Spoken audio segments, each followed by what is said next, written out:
ശ്രീമന്നാരായണീയത്തിലെ 80-ാം ദശകമാണ് നമുക്കിന്ന് ചർച്ച ചെയ്യാനുള്ളത്. സ്യമന്തകം കഥ. സ്യമന്തകം നമ്മുടെ ഈ ശരീരത്തിൻ്റെ പ്രതീകമാണ്. എപ്രകാരം സ്യമന്തകം വെച്ച് പൂജിച്ചാൽ സത്രാജ്യത്തിന് 8 ഭാരം സ്വർണം ലഭിച്ചുവോ, അതുപോലെ ഈ ശരീരത്തിനെ ഭഗവത്പാദങ്ങളിൽ സമർപ്പിച്ച് പൂജിച്ചാൽ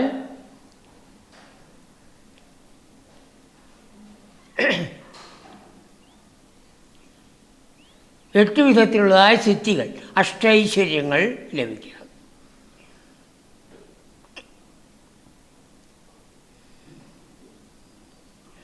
അതാണ് സ്യമന്തകം കഥയുടെ കാതലായ ഭാഗം. ഈ ശരീരത്തിനെ നാം അവഗണിക്കാൻ പാടില്ല. ശരീരം ഭഗവാനിൽ നിന്ന് കിട്ടിയതാണ്, അത് ഭഗവാന് സമർപ്പിക്കണം. എപ്പോൾ അത് ഭഗവാന് സമർപ്പിക്കണോ, ജീവാത്മാവായ നമ്മൾ ഓരോരുത്തരും ആ ഭഗവാനുമായി, പരമാത്മാവുമായി ഐക്യം പ്രാപിച്ചു. ഇതാണ് അതിൻ്റെ തത്വം. ഒടുവിൽ വിശദമായിട്ട് നമുക്ക് അത് നോക്കാം. ശ്ലോകം 1. സത്രാജിതസ്ത്വമഥ ലുബ്ധവതർക്കലബ്ധം. സത്രാജിത്ത് സൂര്യനെ തപസ് ചെയ്ത് സൂര്യൻ്റെ പ്രീതി സമ്പാദിച്ച് സൂര്യൻ തൻ്റെ ലോകത്തിലേക്ക് കൊണ്ടുപോയി എന്നാണ് പറയണത്. ഭഗവാന്റെ ലോകത്തിലേക്ക് കൊണ്ടുപോയി. അവിടുന്ന് വരുന്ന സമയത്താണ് ഈ ശ്രേഷ്ഠമായ സ്യമന്തകരത്നത്തിനെ കൊടുത്ത് അയക്കുന്നത്. ആ സ്യമന്തകരത്നം ധരിച്ചുകൊണ്ട് എപ്പോൾ സത്രാജിത്ത് വന്നുവോ, എന്തോന്നില്ലാത്ത ശോഭ, സൂര്യൻ തന്നെ ഇറങ്ങി വരികയാണോ എന്നുള്ളതായ തോന്നലുണ്ടായി. അങ്ങനെ ദ്വാരകാവാസികളെല്ലാവരും ഭഗവാന്റെ അടുത്ത് ഒന്ന് പറഞ്ഞു, ഭഗവാനെ ഇതാ സൂര്യഭഗവാൻ അങ്ങ് കാണാൻ വരുന്നു. ഭഗവാൻ ചിരിച്ചു.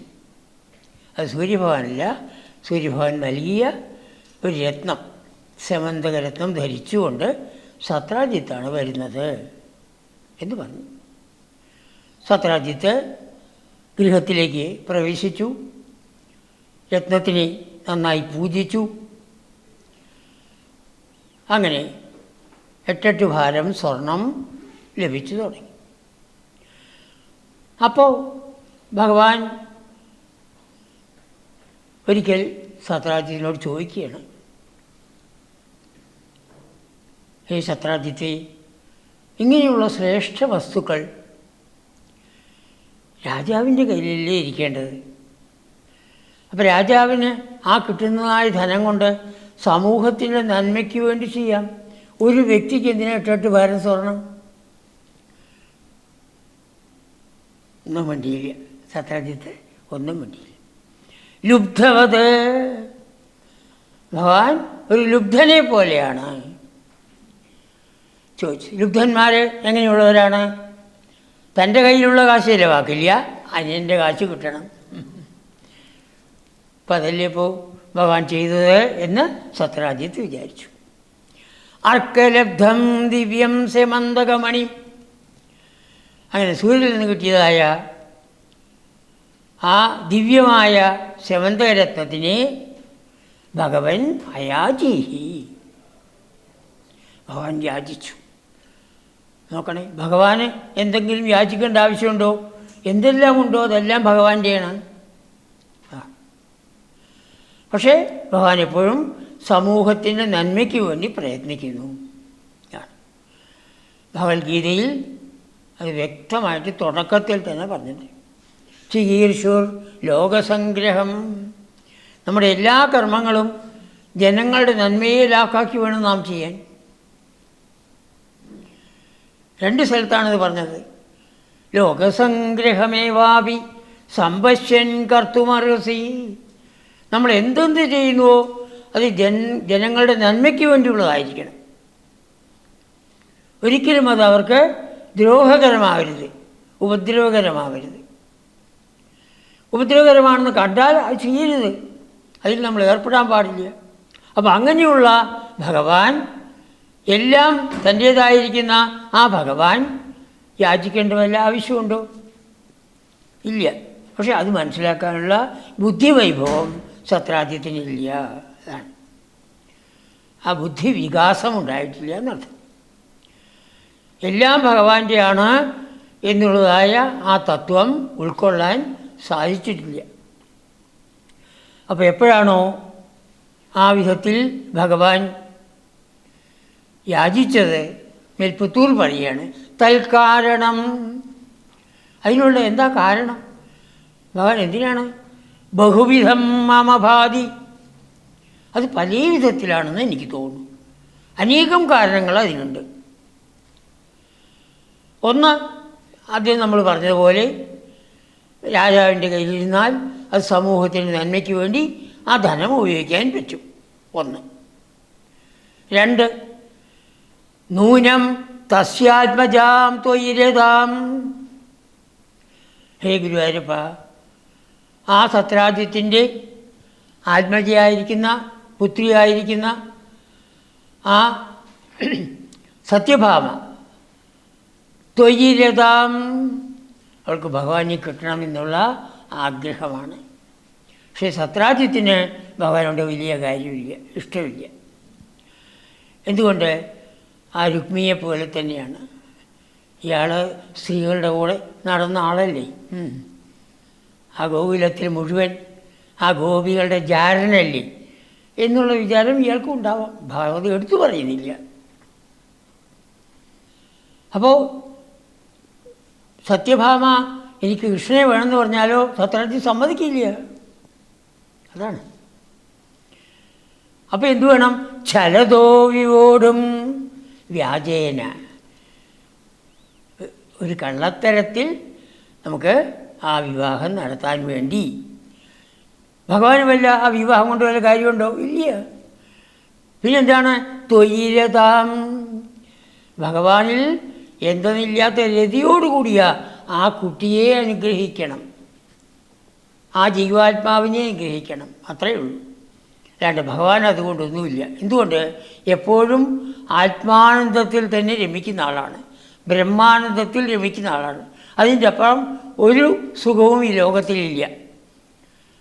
അതുകൊണ്ടാണ് ആ തത്വം മനസ്സിലാക്കിയ മുനിമാർ, ഋഷിമാർ എല്ലാം ത്യജിച്ച് കാട്ടിലേക്ക് പോകുന്നത്. ശ്രേഷ്ഠന്മാരായ രാജാക്കന്മാർ, പൃഥ്വി ചക്രവർത്തി, ഋഷഭദേവൻ മുതലായവർ ആ രാജ്യത്തിനെ ത്യജിച്ച്, ഒന്ന് ആലോചിച്ച് നോക്കൂ, എന്തുമാത്രം സുഖമാണ് ചക്രവർത്തിയായിട്ടിരിക്കുമ്പോൾ. അങ്ങനെയുള്ള ആ കൊട്ടാരത്തിനെ ത്യജിച്ച് കിടക്കാനുള്ള സ്ഥലം പോലും ഇല്ലാത്തതായ കാട്ടിലേക്കാണ് പോകുന്നത്. എന്തുകൊണ്ട്? അവിടെ പോയി ധ്യാനിച്ചാൽ ഈ പരമാത്മാവുമായി ഐക്യം പ്രാപിക്കാം. അതിൽ മീതെ ഒരാനന്ദം വേറെയില്ല.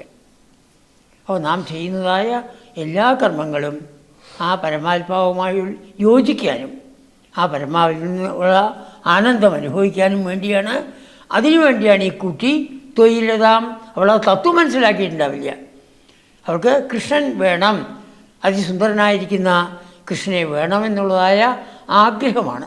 അപ്പോൾ ആ കുട്ടിയുടെ ആഗ്രഹത്തിനെ സാധിപ്പിക്കാൻ വേണ്ടി ആണ്. അപ്പോൾ രണ്ട് കാര്യങ്ങളാണ്. ഒന്ന്, ആ രത്നം രാജാവിന് കൊടുത്താൽ അവിടെ വെച്ച് പൂജിച്ച് 8 ഭാരം സ്വർണം സമൂഹത്തിന് നന്മയ്ക്ക് വേണ്ടി ചിലവാക്കാം. ഒന്ന്.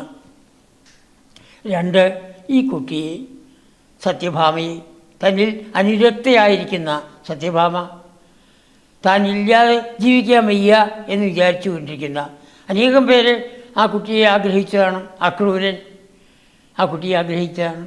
ശതധന്വാവ്, കൃതവർമാവ്, അവളൊന്നും ഇഷ്ടപ്പെട്ടില്ല.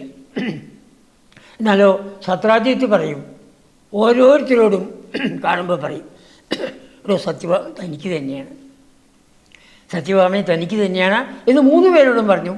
അതുകൊണ്ടാണ് ഒടുവിൽ ലഹള ഉണ്ടാവാൻ കാരണം അതാണ്. അപ്പോൾ എന്തായാലും സത്രാജിത്ത് സത്യഭാമയെ തനിക്ക് തരില്ല. ആ കുട്ടിയുടെ ആഗ്രഹം സാധിക്കില്ല. അത് സാധിപ്പിക്കണം.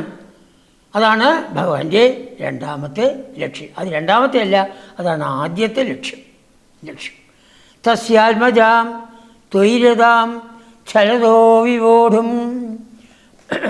അതിനുവേണ്ടി ഭഗവാൻ സത്രാജിത്തിനോട് ചോദിച്ചു. അദ്ദേഹം ഒന്നും പറഞ്ഞില്ല. ഈ രത്നത്തിൻ്റെ ഗുണങ്ങൾ എന്താണ്? സ്വർണം കിട്ടുന്നു എന്ന് മാത്രമല്ല, എവിടെ ഈ സ്വർണം വെച്ച് പൂജിക്കുന്നുവോ അവിടെ പകർച്ചവ്യാധികൾ വരില്ല, ഒരു തരത്തിലുള്ളതായ രോഗങ്ങളും വരില്ല. ആ ഒരു പ്രത്യേകതയുണ്ട്. കള്ളന്മാരുണ്ടാവില്ല, കൊള്ളക്കാരുണ്ടാവില്ല, അങ്ങനെയുള്ള ഗുണങ്ങളുണ്ട്. അതുകൊണ്ടൊക്കെ തന്നെ ആവാം സത്രാജിത്തും കൊടുക്കാതിരുന്നത് എന്ന് വേണം വിചാരിക്കാൻ നമ്മൾ. അത്രയേ ഉള്ളൂ. എന്തായാലും ഭഗവാൻ പിന്നീട് ഒന്നും പറയാൻ പോയില്ല. സത്രാജിത്തിന് ഇഷ്ടമല്ല എന്ന് മനസ്സിലായി. ആ ആഗ്രഹത്തിനെ ഭഗവാൻ ഉപേക്ഷിച്ചു.